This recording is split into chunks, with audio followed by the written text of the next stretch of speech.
Greetings, YouTube. You know it's a bad sign for the game when we start off a month of new content with an emergency maintenance.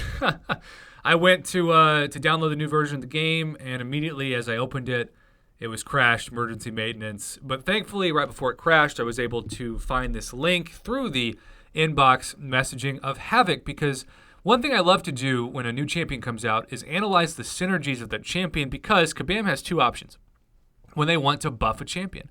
They can do the really hard but really awesome way of doing a beta test, which is what we are seeing now, including yours truly. We'll have the opportunity to take part of it. Although, last time I had an invite to a beta test, it was map 7, and my beta test never worked once. I was never able to effectively get in. There was always an error. So who knows if that's going to happen again. But assuming I can see it, we'll get some Spider-Gwen and She-Hulk gameplay footage that I can record.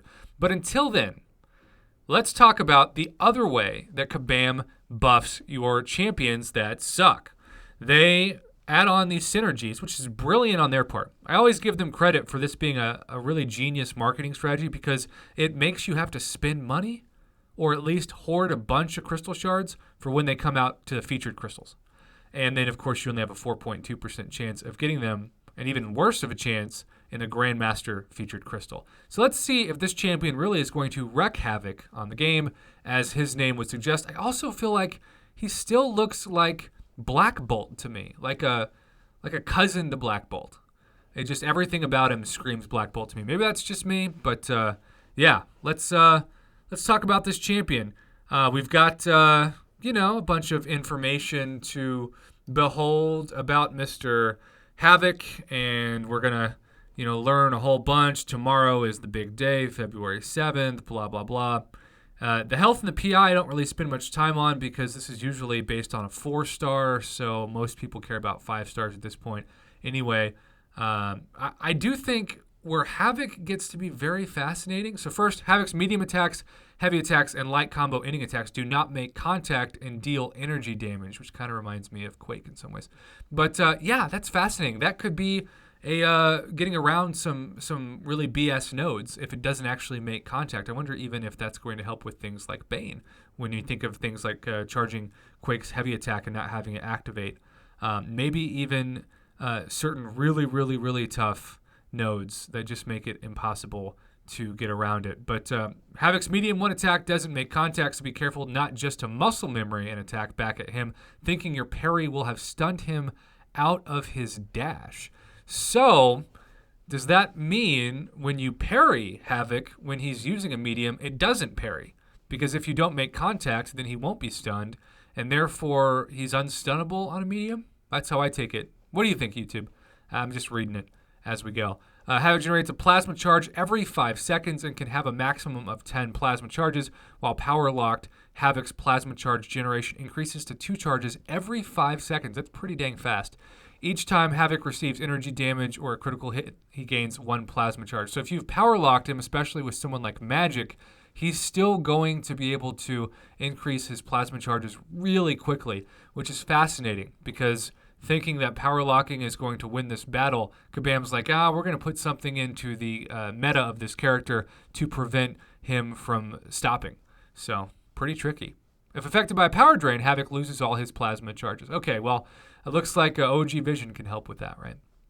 Or Hawkeye. Hey, this is the resource that Havok has the most control over. Use Special 1 to build it up quickly, and heavy attacks to help keep it from overflowing into plasma buildups, causing them to detonate before you're ready.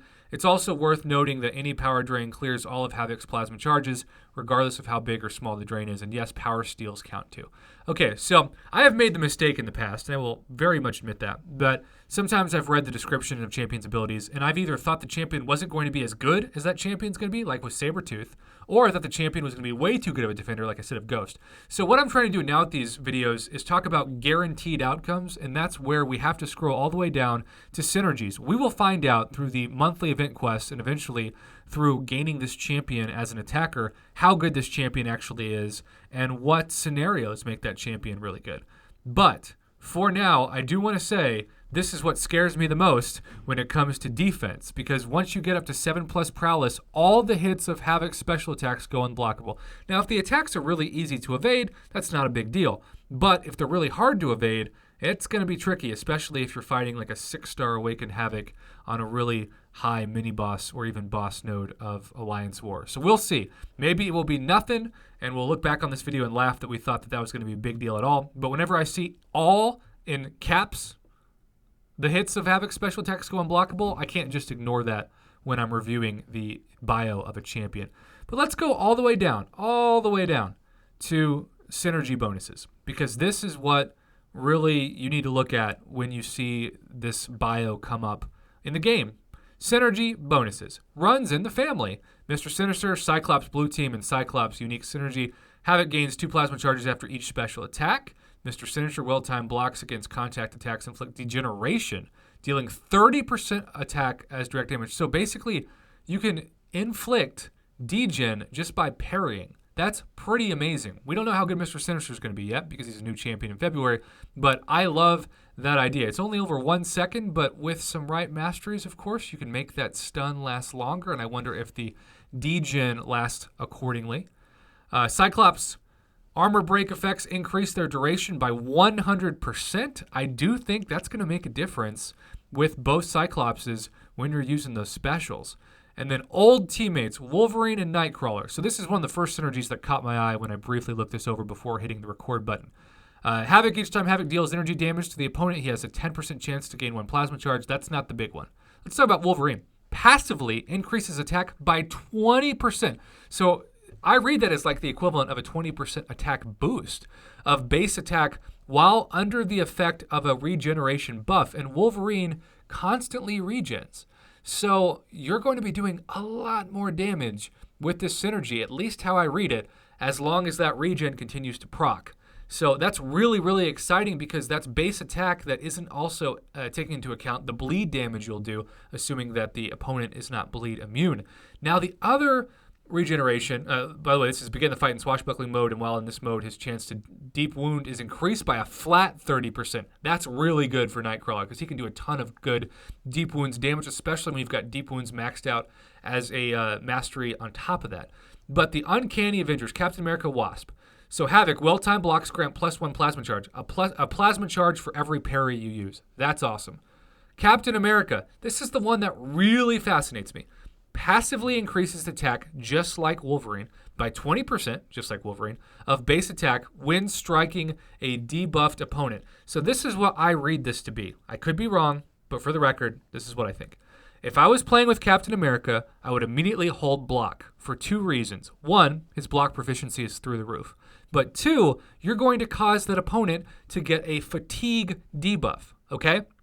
This is what I do, obviously, most importantly against Mordo, because when Mordo is fatigued, one of the kind of silent buffs that Captain America got in the past year was that he can bypass Mordo's Astro Evade when he is fatigued. So you just hold block, you get Mordo to hit in that block, you become fatigued, and you don't have to worry about the Astro Evade, meaning you can parry and stun using that special one, and Captain America is a pretty good counter to Mordo in general. But now when you hold block, not only are you going to cause fatigue, but since it's a debuff on the opponent, your attack's going to go all the way up 20% of your base attack, causing you to do a lot more damage.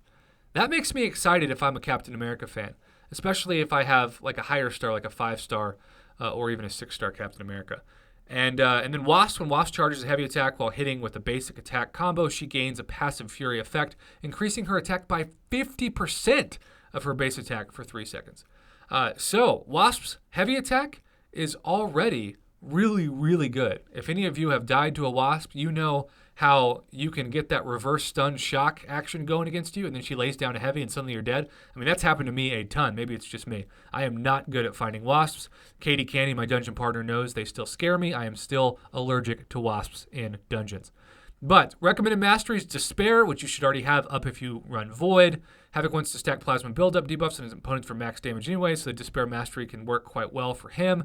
Courage, Glass Cannon, Greater Strength. When Havok uses a special 3, the combination of Prowess and Purifying Plasma buildups can allow him to effectively multiply the bonus he gets from increasing his attack. Havok's base critical rating is lower than average, which means he benefits more from critical rating than most champions. Okay, so that's really important to figure out because you don't want to be hitting like you would, say, Korg, who just is a very weak attacker but a very good defender. Strengths, once you set up Havok Havok has the potential to do a lot of damage in just a couple of hits. This can be very useful in blowing through dangerous stages of fights, including Alliance War, I'll say that. With medium basic attacks that are both energy damage and non-contact, Havok has the potential to counter abilities that trigger on contact or physical damage. High natural energy resistance makes him less susceptible to abilities deal energy damage. Okay, and then some weaknesses. Very reliant on damage from his special attacks. Havok doesn't have perfect control of his plasma charges. He'll need to plan ahead. Havok can be heavily countered by armor-up buffs and power drain effects. In a bad matchup, he can find himself unable to access a lot of his damage, meaning he'll get wrecked.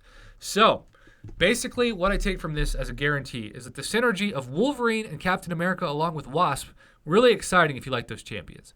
Captain America deserves a buff, and maybe he won't get it, but as more champions come out that have synergies with him, like Havok, maybe, just maybe, Captain America will be a usable character. Considering how important he is in the MCU, you would hope that he was one of the better champions in the game, and it's always weird when I tell people I've got him, and they're like, oh, that's great, and I'm like, actually, it's not that exciting, and they're just like, wow, that's weird.